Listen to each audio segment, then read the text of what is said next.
하나님을 축복합시다. 정말 잘 오셨습니다. 한 번 더 고백합시다. 하나님께서 당신을 부르셨습니다. 아멘. 벌써 강단에 국화가 올라온 걸 보니까 아마 벌써 가을이 된 것 같습니다. 우리 한 번 더 옆 사람을 또 축복하며 인사합시다. 당신이 꽃보다 더 아름답습니다. 네, 사실은 이런 고백들이 사실 우리 평상시에 되어야 하는데 왜 그리 이런 말이 잘 안 나오는지요. 가장 행복해야 될 가정에서 또 가장 행복해야 될 부부가 당신이 꽃보다 더 아름다워 한다면 아마 물어볼 겁니다. 무슨 일 있어? 하고 그만큼 우리가 사실은 삶으로 사랑을 고백하고 믿음을 고백하는 것이 사실은 각박해진 세상입니다. 저는 늘 항상 예배의 자리에 이 자리에 설 때마다 항상 기도하는 게 하나가 딱 있습니다. 무엇이냐면 하나님, 오늘 내가 이 자리에 선 것이 내가 선 것이 아니라 하나님의 은혜로 선 것을 믿습니다. 그렇다고 한다면 오늘 이 자리에서 내 얘기, 내 말, 내 색깔 전달하지 않게 하시고 우리 성도님이 꼭 필요하고 이번 주 한 주간 정말 그 갈증 날 때 시원한 생수처럼 하나님 주시는 말씀으로 답이 될 수 있는 그 은혜의 말씀 허락해달라고 간구하고 있습니다. 오늘 이 시간, 예배 시간, 특별히 말씀 듣는 그 짧은 시간이 여러분 인생에 단비가 내리는 시간이요, 그 갈급한 심령 위에 생수의 강이 넘쳐나기를 주님의 이름으로 축복합니다. 우리가 복음을 영어로 굿뉴스라고 합니다. 말 그대로 좋은 소식이라는 뜻입니다. 또 이거를 우리가 성경에 기록되어 있는 언어로 그리스어로 보면은 유앙겔리온이라 합니다. 말 그대로 승리의 소식이라는 뜻입니다. 또 우리나라 말 그대로 복음, 복된 소식이라는 뜻입니다. 우리는 만약에 여러분들이 좋은 소식과 나쁜 소식 둘 중에 하나만 들을 수 있다면 아마 여기 계신 모든 분들은 다 좋은 소식을 듣고 싶어 할 겁니다. 왜냐? 나쁜 소식을 듣게 돼서 내 마음이 상하거나 또 속상할 수도 있고 힘듦과 또 견디기 어려운 아픔 속에 빠질 수도 있거든요. 그런데 요즘에 뉴스나 언론 매체에서 또 많은 언론에서 사실은 늘 좋은 소식을 전하는 뉴스보다 사실은 안 좋은 소식, 또 화나는 소식, 때로는 낙심되는 소식이 전달되어질 때가 너무나 많습니다. 오늘 우리가 이 자리에 여러분들이 예배의 자리에 나온 것은 나쁜 소식을 듣기 위해서 나온 것이 아니라 하나님의 복된 소식 그리스도를 듣기 위해 나온 줄 확신합니다. 그런다면은 이 시간 여러분들이요, 귀를 쫑긋 열으셔야 됩니다. 말씀 듣는 짧은 20분 30분밖에 안 되지만 이 시간 여러분들의 육신과 혼과 영이 살아나며 여러분 안에 정말로 그 갈급한 심령 위에 하나님의 말씀이 단비처럼 뿌려지기를 주님의 이름으로 축복합니다. 그래서 오늘 강단을 통해서 우리는 사람을 기쁘게 할 것이냐 아니면 하나님을 기쁘시게 할 것이냐, 우리는 그 선택을 해야 합니다. 오늘 이 말씀이 하나님을 기쁘게 하는 말씀, 하나님의 기쁨을 얻는 말씀 되기를 소원합니다. 그래서 저는 세 가지 질문을 한번 적어봤습니다.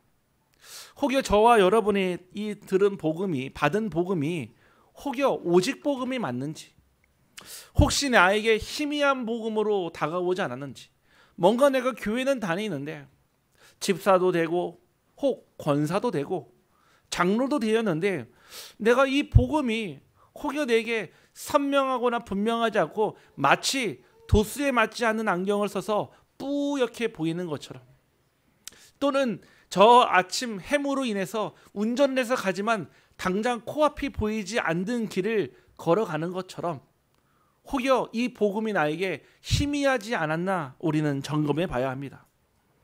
복음이 종교화되어지면 복음은 희미해집니다. 왜냐하면 행위와 의식만 남기 때문에 그렇습니다. 오늘 우리 귀한 성가대에서 찬양대에서 찬양을 했거든요. 제가 개인적으로 굉장히 좋아하는 찬양입니다. 왜냐? 저 찬양을 지었던 분은 바로 송명희 시인인데요. 이분은요, 어릴 때부터, 태어날 때부터 장애를 가지고 태어났거든요. 그냥 장애가 아니라 뇌성마비 중증 장애인입니다. 우리는 이렇게 쉽게 말을 하지만 이분은 말 한마디를 하려면은 몸을 비틀고 꼬아서 겨우 한마디를 할 수 있는 분입니다. 근데 그분이 하나님의 은혜를 깨닫고 이 찬양을 지었습니다. 공평하신 하나님.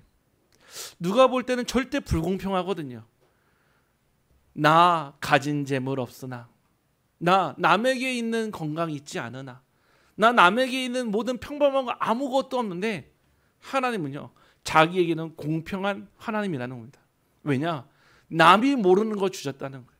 남이 알 수 없는 것, 남이 가지지 못한 것, 그것이 바로 하나님의 은혜였습니다. 제가 이 찬양의 고백을 듣고 저도 부를 때마다 그 시인이 생각납니다. 막 내성마비로 얼쩔 줄 몰라 그 말 한마디 내뱉는 것도 굉장히 부끄러워하며, 그 많은 사람들 앞에서 자기의 신앙을 간증할 때 사실은 부끄러울 것 같은데 그분에게는 부끄럽지 않은 하나님의 은혜를 노래하는 것이었습니다. 오늘 우리에게 주신 그 복음이 이런 복음 되기를 간절히 소원합니다.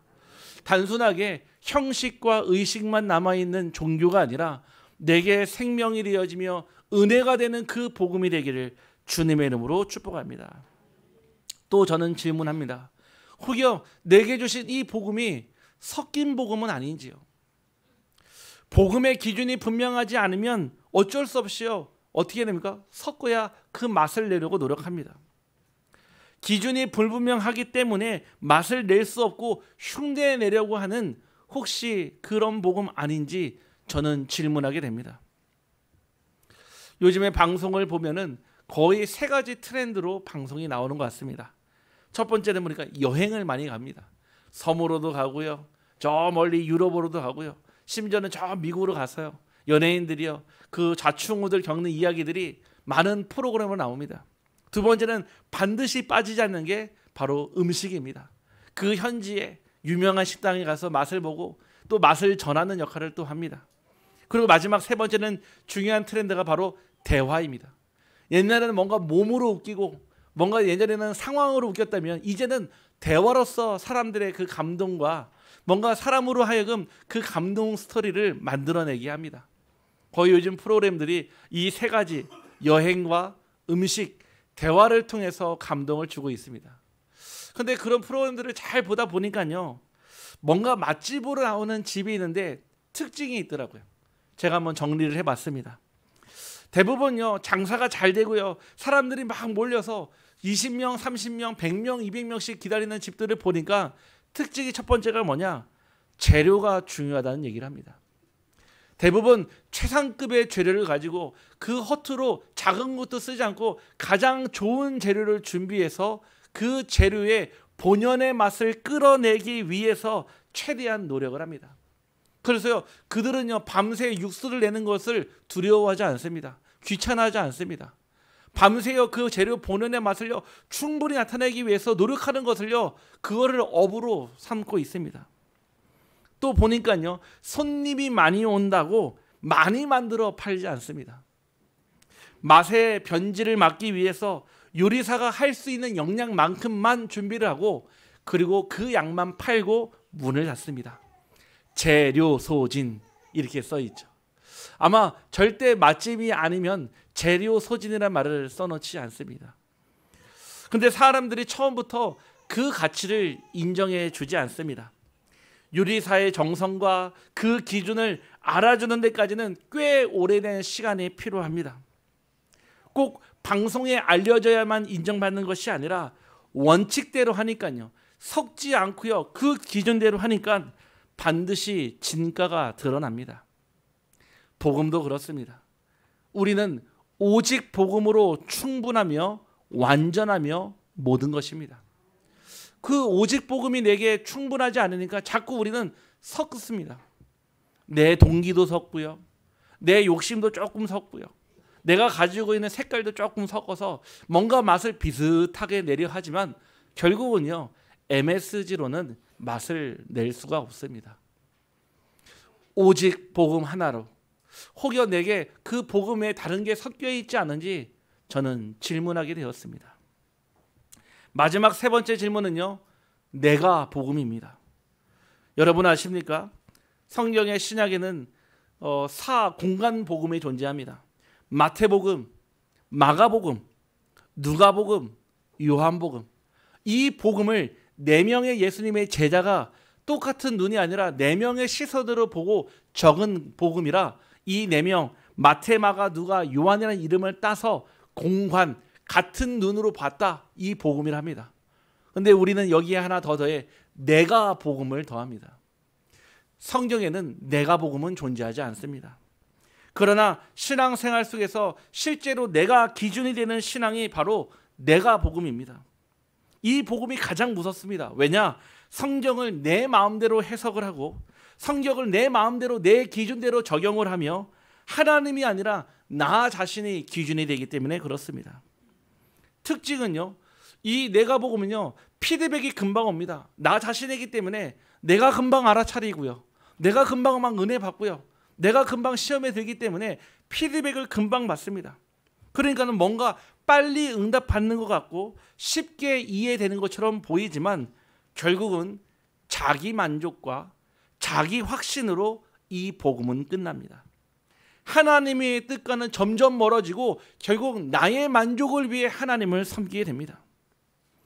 예전에 어떤 제가 청년을 만나서 이 예배를 드리는데 이 청년이 솔직한 얘기를 주게 하더라고요. 목사님, 저는요 사실은 제가 원하는 대학 놓고 저는 하나님께 기도하고 있어요. 사실은요 저는 제가 원하는 직장을 놓고 저는 하나님께 기도하고 있어요. 제가 원하는 배우자, 제가 원하는 인생을 두고 저는 기도하고 있어요. 이게 틀린 건가요? 라고 물어보시더라고요. 사람은요 누구나 똑같습니다. 내가 원하는 게 있고요, 내가 하고 싶은 게 있고요, 내가 갖고 싶은 게 있어요. 그게 틀리다는 말은 아닙니다. 다만 나의 기준과 내가 복음되어 있으면 그 성공을 위해 하나님을요 이용하게 됩니다. 뭔가 하나님이 존재하는 이유가 내 성공을 위해, 나의 안위와 조금 더 윤택하고 좀 더 편안한 삶을 위해 하나님을 이용하는 것입니다. 결국 하나님을 따르는 것이 아니라 나의 욕망을 채우기 위해 수단으로 삼고 있는 것입니다. 그래서 혹시 저는 하나님의 말씀을 볼 때, 또 정리할 때, 전달할 때 기준을 나로 두고 하지 않는지 저는 질문합니다. 또 혹여 내가 하나님께 기도하고 간구할 때 내 뜻을 하나님께 강요하고 있지 않은지 저는 점검합니다. 혹여 우리 성도님들을 만나고 현장에서 전도하고 사역할 때 하나님이 아닌 내 만족을 위해서 내가 사역하지 않는지 저는 하나님께 질문하게 되었습니다. 오늘 성경 본문은 사도 바울이 갈라디아 교회 성도들에게 주의하며 다른 복음을 조심하라는 이 말씀으로 시작이 되어집니다. 갈라디아 교회 성도들은 너무나 쉽게 다른 복음에 흔들렸습니다. 오늘날도 마찬가지입니다. 복음 외에 다른 것들이 있거든요. 율법과 전통과 성공과 자기의 의 등 우리는 쉽게 복음을 놓치는 것들이 너무나 많습니다. 오늘 분명 복음에서 또 성경에서 다른 복음은 없다고 하셨습니다. 이 시간 다른 복음 말고 오직 복음 붙잡기를 주님의 이름으로 축복합니다. 진짜가 있으면 가짜가 있는 법이거든요. 참된 복음 말고 다른 복음이 있다고 성경에서 말하고 있습니다. 다른 복음은 무엇입니까? 6절 7절이에요. 다른 복음은 없나니 다만 어떤 사람들이 너희를 요란하게 하여 그리스도의 복음을 변하려 함이라 그랬습니다. 지금도 그런 얘기들을 합니다. 아니 이렇게 구원을 쉽게 받습니까? 그냥 입으로 시인하고 마음으로 믿으면 구원 받는다고요? 에이 그럴 법이 있습니까? 뭔가 열심히 수행하고요, 고행하고요, 나를요 계속 쳐야 되고요, 뭔가 그 내가 잘못한 것을요 끊임없이 고해성사해야 되고요, 그래야지 뭔가 우리가 구원받을 수 있는 거 아닙니까? 아닙니다. 우리가 만약에 조금이라도 할 수 있는 게 있다라면은, 구원에 보탤 수 있는 게 있다라면 아마 그렇게 하라고 성경에 나왔을 겁니다. 우리는 그 구원에 단 0.0000001%도 우리는 같이 더할 것이나 보탤 것이 없습니다. 전적으로 우리는 부패했으며 우리는 하나님 떠나서 죄와 사망의 법에서 완전히 유린당한 그런 죄인 중에 죄인이었기 때문에 그렇습니다. 우리가 구원받은 거는 오직 하나님의 의입니다. 오직 하나님의 은혜이며 오직 그리스도 외에는 구원의 조건이 성립되지 않습니다. 저는 이 사실을 빨리 인정했습니다. 아, 그래서 나는 안 됐구나. 안 되는 게 당연했구나. 사람들은요, 안 되는 이유를 모릅니다. 왜냐? 자꾸 하니까요. 뭐 조금씩 될 것 같거든요. 진짜 잘 되려면요, 안 되는 이유를 알면은 잘 되게 되어 있습니다. 우리에게 주신 다른 복음이 아닌 오직 복음입니다. 다른 복음은 무엇입니까? 다른 복음을 따라가면 위험이 따라옵니다. 그리스도의 복음을 자꾸 변질시키려 하기 때문에 결국 다른 것이 오게 돼 있거든요. 다른 복음에는요, 성공주의의 신앙이 들어가 있고요, 종교적 행위와 의무를 강조하고요, 자기의 노력과 공로를 내세워서 뭔가 그 하나님의 영광을요, 내가 대신 받으려고 합니다. 결국 다른 복음은 오직 복음을 흐리게 하며 우리의 영혼을 혼란하게 합니다. 그 대표적인 갈라디아 교회의 다른 복음 세 가지가, 첫 번째가 율법주의입니다. 율법주의란 말은 쉽게 얘기하면 오직 예수 플러스 알파가 필요하다는 뜻입니다. 아예 그래도 말씀을 잘 지켜야죠. 아예 그래도 말씀대로 살아야죠. 맞죠? 살 수 있습니까? 그래도 최선을 다해야죠. 그렇죠. 최선을 다하는 게 아니라 생명을 다하는 것입니다. 그런데 우리의 의로는 절대로 그 율법을 지킬 수가 없습니다. 오직 하나님의 의로만, 은혜로만 가능한 것이며 하나님의 말씀 안에서만 가능한 것입니다. 결국 율법은 오직 예수 플러스 행위가 들어가 있는 것입니다. 두 번째는 신비주의가 넘쳐났습니다. 신비주의는 오직 예수 플러스 체험입니다. 아, 목사님, 제가 어제 꿈에서 예수님을 봤습니다. 저 너무 부럽더라고요. 저는 한 번도 본 적이 없거든요. 그럼 뭐라고 얘기하답니까? 이렇게 얘기합니다. 아내에게 잘하거라, 이렇게 얘기했답니다. 참, 저 보면서 다행이다 싶더라고요. 네. 아니, 예수님을 꿈에서 만났는데요, 어떤 분은요, 예수님을 막 만나가지고 막 자기를 위로해줬다 이렇게 하더라고요. 그렇죠. 저는 그 체험이 틀렸다고 얘기하지는 않습니다. 다만 그 체험 위주로 간다면 하나님의 말씀은 존재할 이유가 없습니다.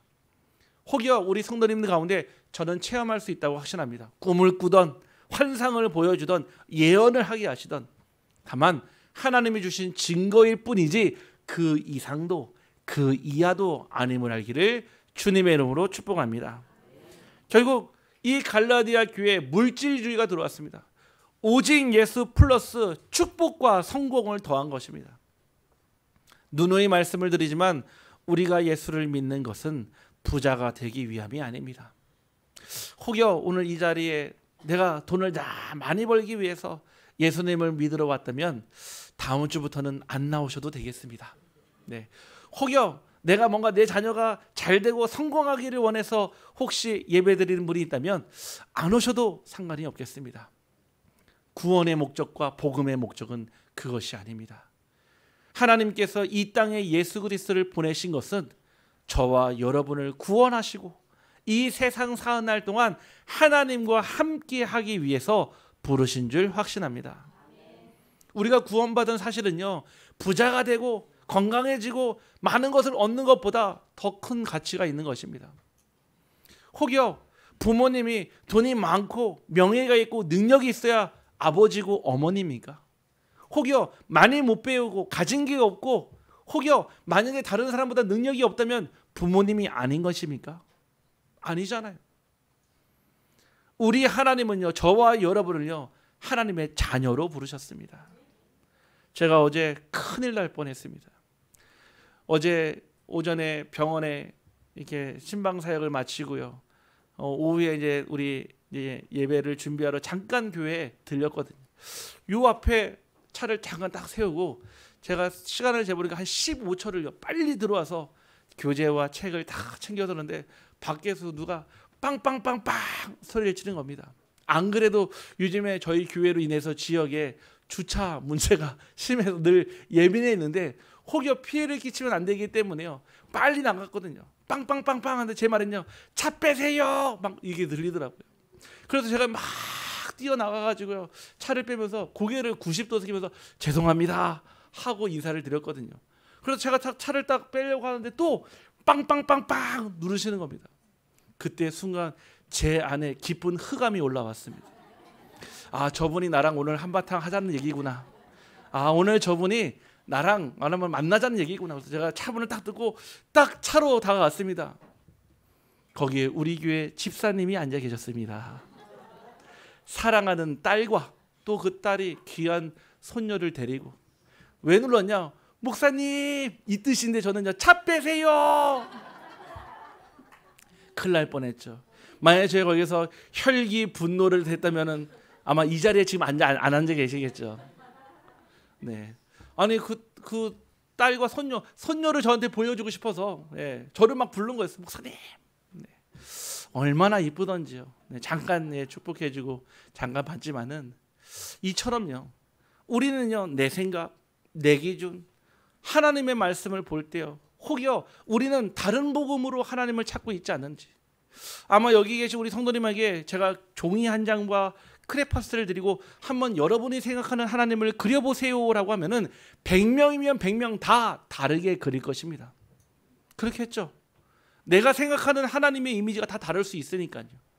그런데 우리에게 주신 복음은 오직 복음입니다. 이 복음은요, 로버트처럼 똑같이 얘기하고 똑같이 고백하는 그 그리스도가 아니라 여러분의 삶의 다양성과 여러분의 삶의 변화성과 여러분의 모든 삶을 통해 그 그리스도를 알아가기를 주님의 이름으로 축복합니다. 결국 다른 복음에는 결과가 따라옵니다. 율법주의 신앙은요, 오히려 율법에 갇히게 됩니다. 율법은요, 죄를 더 깊이 드러나게 합니다. 사람을 오히려 죄의 종으로 묶어버립니다. 법이 존재하는 이유는요, 안녕과 질서와 평화를 만들기 위해서지 그 사람을 처벌하기 위해서 법이 존재하는 것이 아닙니다.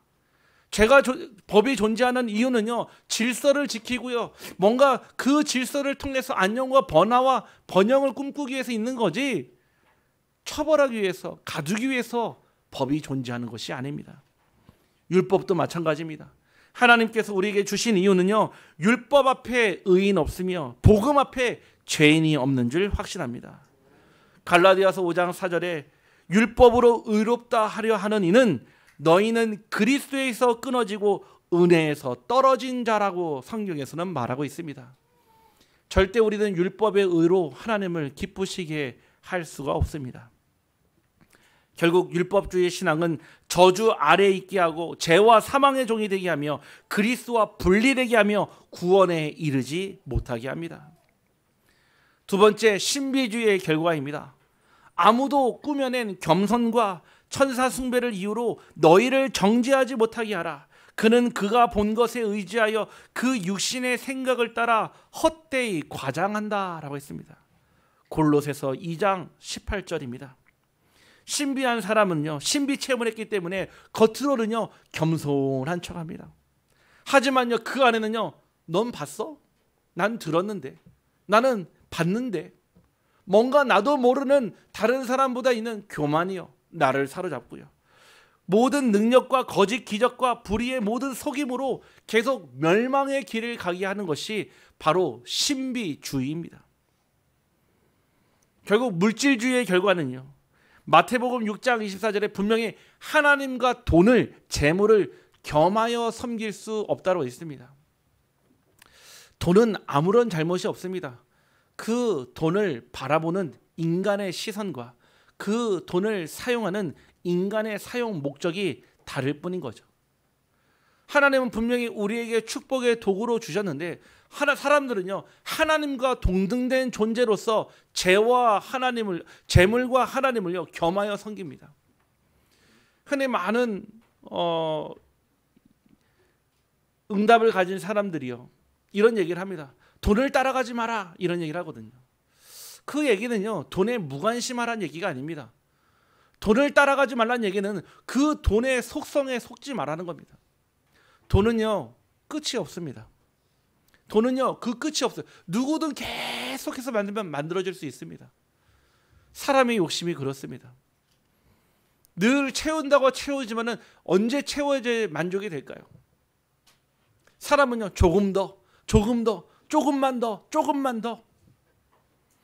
빈손으로 왔다 빈손으로 가는 세상에 하나님은요, 저와 여러분이 하나님과 재물을 겸하여 섬기지 않기를 간절히 소원합니다. 오히려 성공한 사람들은 그 재물이 따라오게 하라 합니다. 어떤 사람에게 재물이 따라갑니까? 정확하게 돈을 아는 사람입니다. 그리고 그 돈의 출처와 그 돈의 목적과 그 돈을 주시는 이유를 아는 사람에게는 하나님은요, 분명 옛말에도 부자는 천국에서 내린다 했습니다. 마치 하나님은요, 이 응답을요, 여러분이 하나님 잘 믿으니까 물질적 풍요를 주고요, 하나님 잘 믿으니까 여러분들이 다 부자가 되게, 그런 교회는 없습니다. 그런 설교는 하나님이 절대 기뻐하지 않습니다. 다만 여러분들이 하나님의 일에 쓰임 받을 때 하나님은 필요한 일에 여러분의 업을 통해 빛의 경제와 빛의 응답으로 채워주실 줄 확신합니다. 디모데전서 6장 10절에 돈을 사랑함이 일만 악의 뿌리가 된다고 했습니다. 돈을 사용하는 거랑 사랑하는 것은 다릅니다. 내가 이 돈을 사랑하게 되면 뭐가 됩니까? 결국 그 돈을 의지하게 됩니다. 결국 그 돈에 의지하게 되면 그 돈 때문에 결국 실망하게 되고 낙심하게 되며 끌려가는 인생을 살아가게 됩니다. 이것을 탐내는 자들은 미혹을 받아 미움에서 떠나 많은 근심으로 자기를 찔렀도다.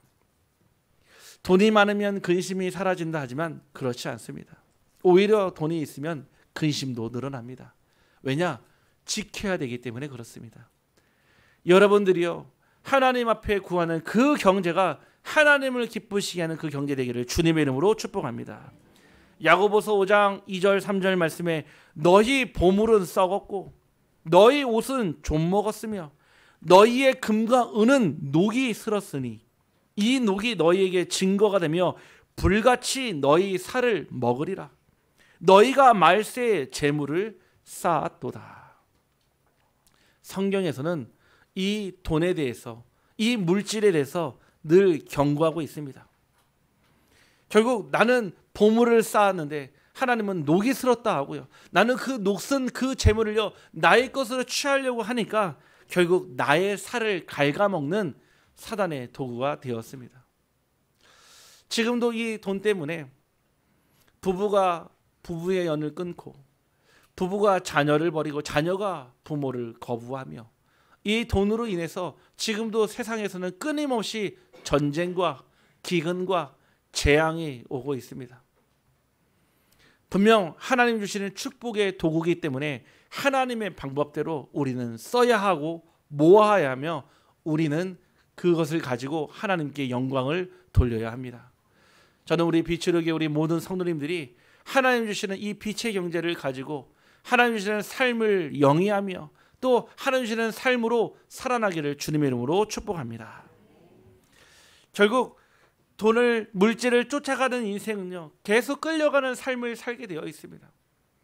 자유함을 얻는다는 것은 내게 주신 것에 자족할 수 있는 하나님의 방법입니다. 나는 궁핍에도 처해봤고 빈곤에도 처해봤고 나는 풍부와 빈곤과 배고픔과 배부름을 아는 일체의 비결을 알았다고 바울은 고백했습니다. 빌립보서 4장 13절 말씀에는 내게 능력 주시는 자 안에서 내가 모든 것을 할 수 있다라고 고백했습니다. 오늘 저와 여러분이 진짜 이 오직 복음 하나로 행복하기를 주님의 이름으로 축복합니다. 그래서 오늘 말씀에 우리가 너희에게 전한 복음 외에 다른 복음을 전하면 저주를 받을지어다. 이렇게 무서운 말을 성경에 써놨습니다. 우리가 복음을 전하는데 대충 복음, 섞인 복음, 희미한 복음, 내가 복음을 전하면 저주를 받는다 합니다. 율법의 복음, 신비의 복음 또는 물질의 복음을 전하면 저주를 받는다고 성경은 말하고 있습니다. 오직 복음은 두 가지를 말하는 것입니다. 바로 예수 그리스도의 십자가를 자랑하는 것이요, 예수 그리스도의 십자가를 넘어 부활을 자랑하는 것이 오직 복음입니다. 복음은 불변합니다. 시대는 변하고요, 사람은 바뀌고 트렌드는 바뀌어도 절대 변하지 않는 것이 복음입니다. 바울은 아무리 자신이나 천사라 할지라도 다른 복음을 전하면 저주받는다라고 강력히 선언했습니다. 복음은 상황과 시대와 문화가 달라져도 변하지 않는 하나님의 진리입니다. 복음이 변질되는 순간 교회는 능력을 잃고 성도는 자유를 잃어버립니다. 오직 복음만이 우리를 자유케 하며 진리를 알지니 진리가 너희를 자유롭게 하리라 했던 요한복음 8장 32절의 그 말씀이 결국 우리 안에 오직 복음이 되어져야 하는 것입니다. 그래서 여러분은 사람을 기쁘게 할 것이냐 아니면 하나님을 기쁘시게 할 것이냐 선택을 해야 합니다. 사람을 기쁘게 하는 것은 무엇입니까? 다른 복음은 사람을 기쁘게 할 수 있습니다. 그 사람 귀에 듣기 좋은 말씀으로 립서비스 하듯이 그 사람이 원하는 말씀을 주는 것이 바로 다른 사람을 기쁘게 하는 다른 복음입니다. 하지만 그걸로는 하나님을 기쁘게 할 수 없습니다. 우리에게 복음을 지킬 분명한 기준, 예수 그리스도와 참 왕 되신 그리스도, 참 선지자 되신 그리스도, 참 제사장 되신 그 그리스도가 여러분의 오직 복음의 주인 되기를 소원합니다. 우리가 이왕 하나님을 믿게 되었으면요, 제대로 믿어봐야 되지 않겠습니까? 그냥 왔다 갔다 하는 신앙이 아니라 정말 하나님께 제대로 내 믿음을 드리고 제대로 된 신앙은 제대로 된 열매를 맺게 되어 있습니다. 하나님을 기쁘시게 하려면 오직이어야 합니다. 다른 것은 없다는 뜻입니다. 성경 뒤편에 보면은 10계명이 있습니다. 1계명부터 4계명까지 하나님을 기쁘시게 하는 방법이 4가지가 나왔습니다. 첫 번째입니다. 나 외에 다른 신을 섬기지 말라. 가장 중요한 기본이자 기초이자 근본입니다. 하나님은 우리가 하나님 한 분만 모시기를 원합니다. 저 이웃나라 일본에는 신도 사상이라는 게 있습니다. 무슨 말이냐면은 모든 사물에는 신이 깃들어져 있다는 뜻입니다. 여기에 있는 물컵에도 신이 있고요. 여기에 있는 연필에도 신이 있고요. 여기에 있는 종이에도 신이 있습니다. 그게 신도 사상입니다. 제가 일본 현장에서 선교 캠프를 갔다면은 한 명도 빠짐없이 다 그리스도를 나의 주인으로 영접합니다. 그런데 그들은 실제 그 그리스도를 오직 한 분으로 영접하는 것이 아니라 내가 믿고 있는 여러 신중 중에 한 분으로 같이 모시는 것입니다. 그거는 오직이 아니죠. 아니, 어떻게 남편에게 아내가 둘일 수 있으며 어떻게 아내에게 남편이 둘일 수 있겠습니까? 하나님은 우리에게 오직이시며 하나님은 우리가 하나님도 오직되기를 간절히 원하십니다. 두 번째, 너를 위하여 우상을 만들지 말라. 그리고 절하지 말라 그랬습니다. 우리는 하나님으로 충분하지 않고 완전하지 않고 모든 것 되지 않으니까 나를 위해서 뭔가를 만듭니다. 물속이나 물 위에나 하늘 아래 그 형상을 만들어 놓고요. 아마 우리 이 낙동강 천변에서 운동하시는 분은 알 겁니다.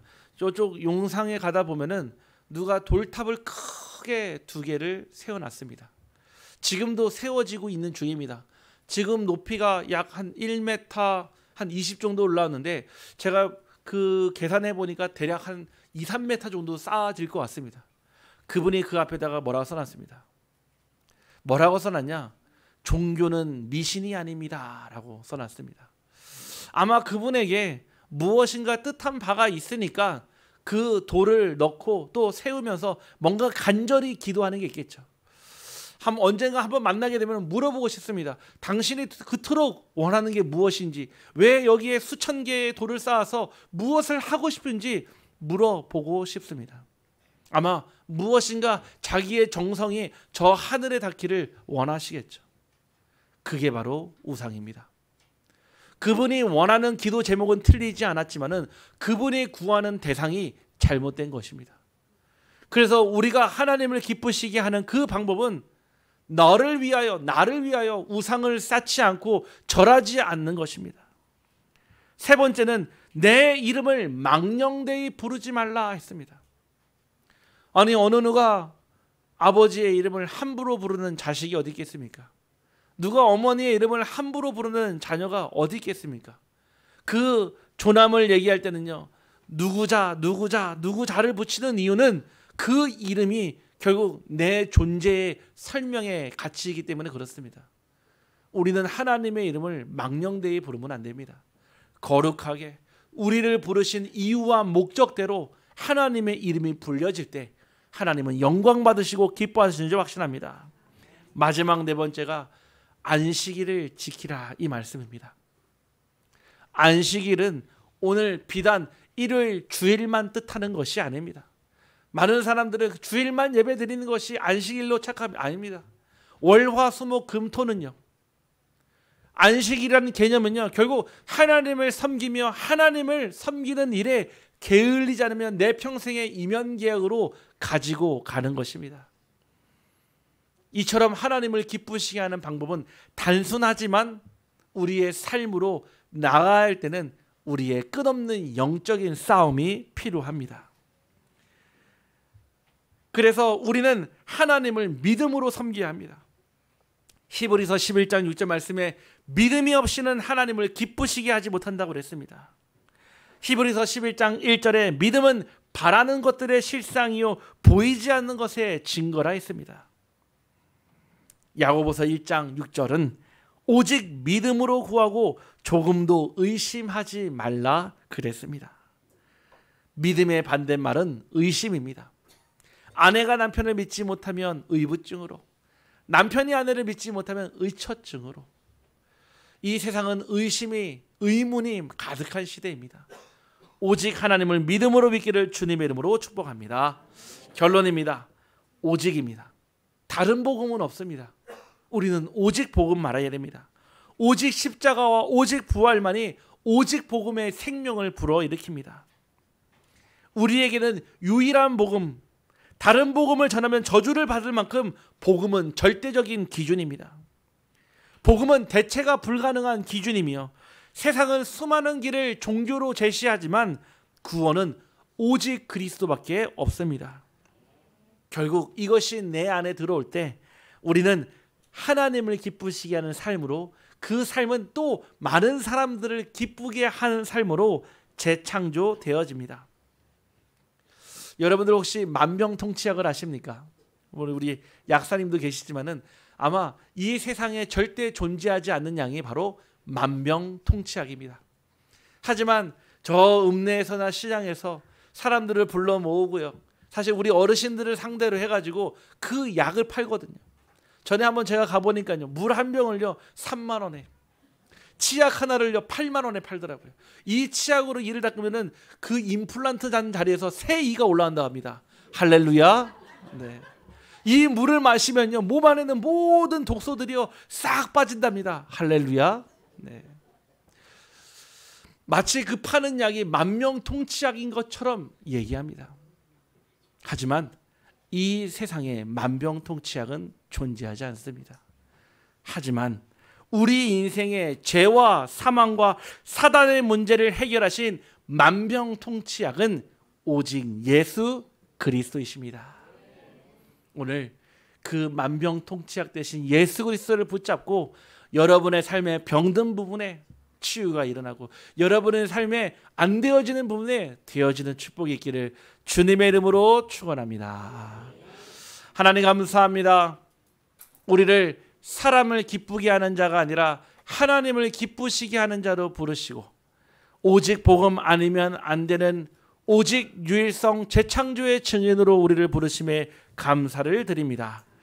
하나님, 나 외에 다른 신을 섬기지 말며 너를 위하여 우상을 만들지 말며 내 이름을 망령되이 부르지 말며 거룩한 안식일을 하나님께 드리라 했던 이 말씀을 기억하여 우리의 모든 삶이 안식일이 되게 하여 주시옵소서. 우리 인생의 죄와 사망과 사단의 문제를 해결하신 만병통치약 대신 예수 그리스도 이름으로 기도하옵나이다. 아멘.